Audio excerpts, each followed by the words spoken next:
ሰላም እንዴት ናችሁ? በያላችሁበት ሁሉ ነገር ሰላም ነው። አሸን አንድ ያላችሁ እሞኝላችሁ አለ ቤተሰቦች ውስጥ ጎንደሉ ማለት ላይክ እና ሼር እያደረጋችሁ ሐሳቦቻችሁን ለብዙዎች አካፍሉ። ለዚህን ከልቤ አመሰግናችኋለሁ።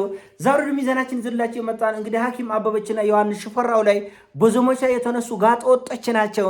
እስከ ዛሬ የት ነበራችሁ? አንዳችሁ አንድ ቀን መሳደብ እየቻላችሁ ሰው በዘመቻ ወደ እርሻ ይሄዳል። ሰው በዘመቻ የአገሩን ዳር ድንበር ያስጠብቃል። ሰው በዘመቻ ድሆችን ይረዳል። በዘመቻ ሰው ለማንቋሸሽ ለማዋረድ ግማሹ ገንዘብ ዘርፏል ይላል፣ ግማሹ ሕክምናው ልክ አይደለም ይላል፣ ግማሹ በዚህ በኩል ወጥቶ ይላል። እናንተ ምን አይነት ቆረቆንደች ናቸው? ምን ናቸው እንደዚህ እንደ ወፈፌ የሚያደርጋቸው? ምን ናቸው ነው? 40 በመቶ የሚሆን የቻይና ህዝብ እኮ ባህላዊ ሕክምና ነው የሚጠቀመው። እንግዲህ ለዓለም ቻይና መድኃኒት ጠፍጥፋ ለመላው ዓለም የምታስረክበው ቻይና ከግማሽ ቢሊዮን በላይ የሚሆነው ህዝቧ ባህላዊ ሕክምና ነው የሚጠቀመው። ህንዶች በመድኃኒት ምርታቸው በዓለም የታወቁ ናቸው ህንዶች። ነገር ግን በጣም ብዙ ከግማሽ ቢሊዮን በላይ የ40-50% በላይ የህንድ ህዝብ ባህላዊ ሕክምና ይጠቀማል። ለሺህ ዘመናት ባህላዊ ሕክምና ዓለም ላይ ሲያገለግል ነው የኖረ። አሁኑ ከ170 በላይ በዓለማችን አገር አንበ ውስጥ ይዛ ጎግልም ምን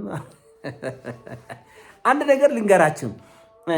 ኢትዮጵያ ውስጥ ያላቸው ሐኪሞች ዮሐንስ ሽፈራው በሳይንስ ያልተረጋገጠ የምትሉት አንተ የቱን አረጋግጠው ነው? የትኛው እውቀት ስቆለኝ እስቲ። እኔ ኢትዮጵያ ውስጥ አንድ ኢትዮጵያዊ ዶክተር ተመራምሮ የራሱን የህክምና መማሪያ መጽሐፍ ዩኒቨርሲቲ ተማሪዎች የሚማሩበት ኢትዮጵያዊ በአማርኛ የተጻፈ የእውቀት መጽሐፍ ካለ እኔ ስቆለኝ መስቀል አደባባይ የለም። ሁሉም ፈረንጅ ያስጠና ነው መጽሐፍቱ በሙሉ ፈረንጅ ተመራመረ። ኢትዮጵያ ውስጥ ያሉ ዶክተሮች ሳይንስ ያረጋገጠው የሚሉት ፈረንጅ ያረጋገጠሉ ማለት ነው እንጂ የቀመማችሁት መድኃኒትም የለም ያዘጋጃችሁት መጽሐፍም የለም። እውነታው ይሄ ነው። የትኛውም ዩኒቨርሲቲ መማሪያ መጽሐፍ ከአውሮፓና ከአሜሪካ በመርከብ ተጭኖ ነው የሚመጣው። መድኃኒቱም በመርከብ ተጭኖ ነው የሚመጣው። ፈረንጅ የጻፈው መጽሐፍ ታነበዋለህ። ከዛ ፈረንጅ የሰራውን መድኃኒት ታዛለህ። ደን ኢትዮጵያ ውስጥ መድኃኒት ቢመረት እንኳን ቅመማ ቅመሙ ምኑ ማሸጊያ ሳትቀር ፕላስቲክ ሳትቀር ከውጭ ነው የሚመጣው። እውነታው ይሄ ነው። ስለዚህ እነ ዶክተር እነ ሐኪም አበበችና እነ ዮሐንስ ሽፈራው ይበልጧቸዋል። ይሄን መቀበል አለ። ሳትወዱ በግድ መቀበል አለበት። ምክንያቱም እነሱ በራሳቸው አገር ላይ በሚበቅሉ እጽዋት ራሳቸው ተመራምረውና ፈትሸው የሚደርሱበት ሕክምና ነው። አንተ ደግሞ ፈረንጅ ያስጠናሃል ነው ወደኛ የምትተገብረው። በቃ ይሄ ነው ልዩነታቸው። ይሄ ነው እና እሱ ክፍለ ሀገር ያለው አብዛኛው ህዝብየው 80 ዓመት 90 ዓመት 100 ዓመት ይኖራል። ለዛውም ንጹህ ውሃ በሌለበት፣ ለዛውም ምቹ ሁኔታ በሌለበት በጣም በጥሩ ሁኔታ ነው የሚኖር። በታመመ ቁጥር ባህላዊ ሕክምና ቅጥቅጥ አድርገው ይጠቀማል፣ ይድናል። አሁንም በ170 የዓለማችን ሀገር ይሄ ዳታ ነው የምነግራቸው። በ170 የዓለማችን ሀገሮች ላይ ባህላዊ ሕክምና ለአገልግሎት ይውላል። ተነካቼ እንዴ አሁን ያንን ሽፈራው ላይ የምትጫወም የአኮታ 5 የደም 5 የሽንት 5 የንፍጥ 5 የእንባ 5 ለሞዳቼ እንዴ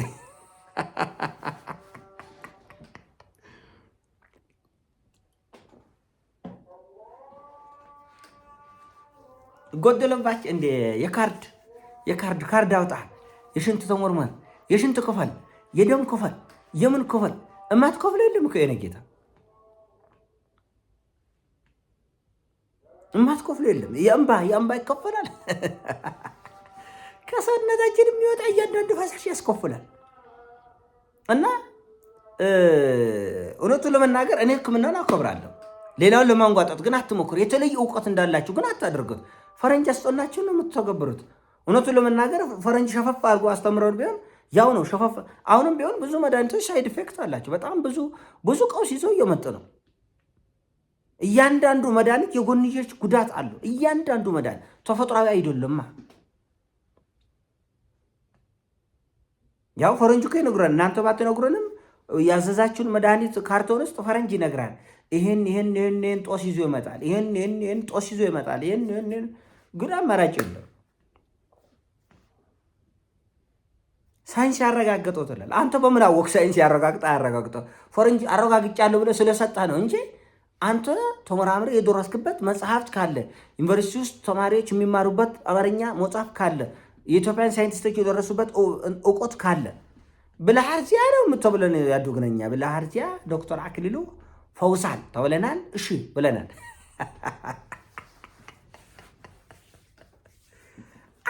አትተቻቻ፣ አትንቋ፣ አትነቃቀሩ።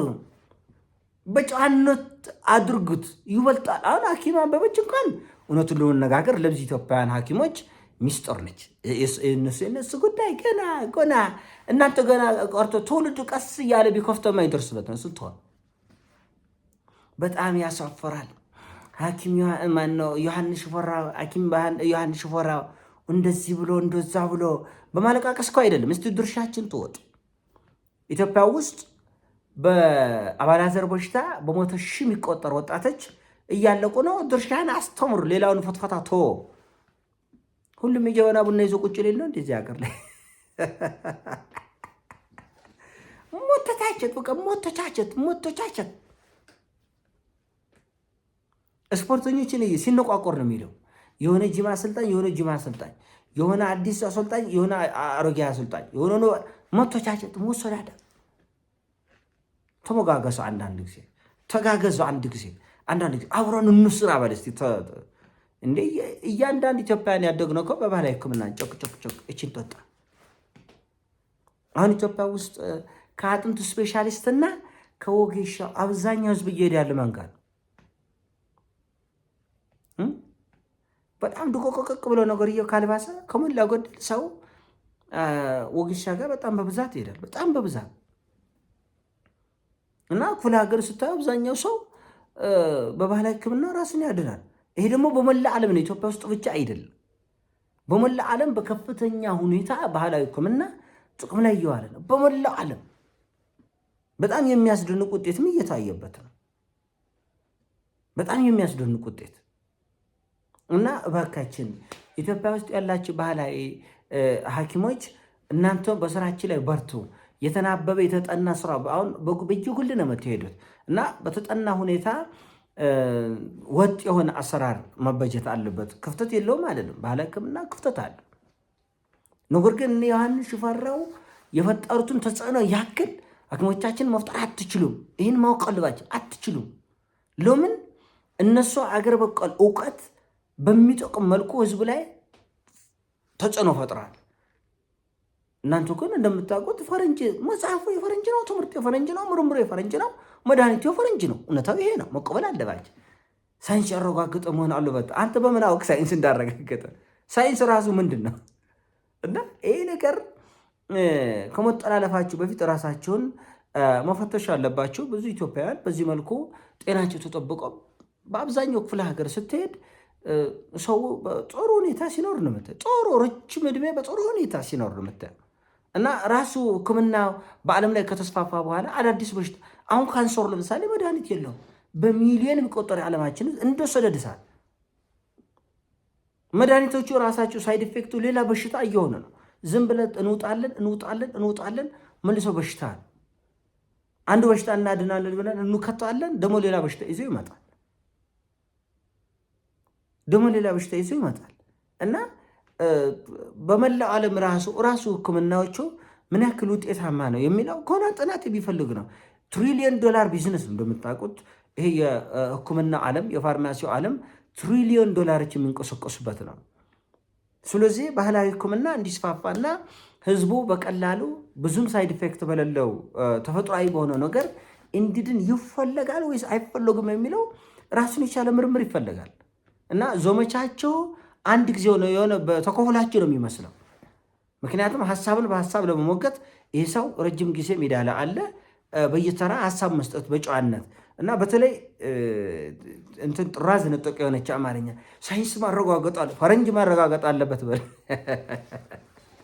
አንተ ምንን አውቀህ ነው ንጌት እና ከልክ በላይ በስሜታዊነት ስትናገሩ እኛም ከልክ በላይ በስሜታዊነት እንደምንናገራቸው ማወቅ አለባቸው። ዝም ብለው ሰውን ማንቋሸሽ፣ ማዋረድ፣ ማንጓጠጥ ትክክል አይደለም። ያሳፍራል፣ ያሳዝናል። ምንድን ነው ትክክል አይደለም። እና በቢሊየን የሚቆጠር የዓለማችን ህዝብ ይህን እየተጠቀመ ነው። ቻይና ውስጥም፣ አሜሪካ ውስጥም፣ አውሮፓ ውስጥም በጣም በከፍተኛ ሁኔታ ዓለም ህዝብ እየተጠቀመ ነው። ውጤታማ ሆኖ ተገኝተዋል። እኛም እናበረታታው እሱና ለማለት ተወዳለ። የኔ ሀሳብ ሲሞቻችሁ ላይክ ሼር አድርጉ። በያላችሁበት ይመቻችሁ። ፒስ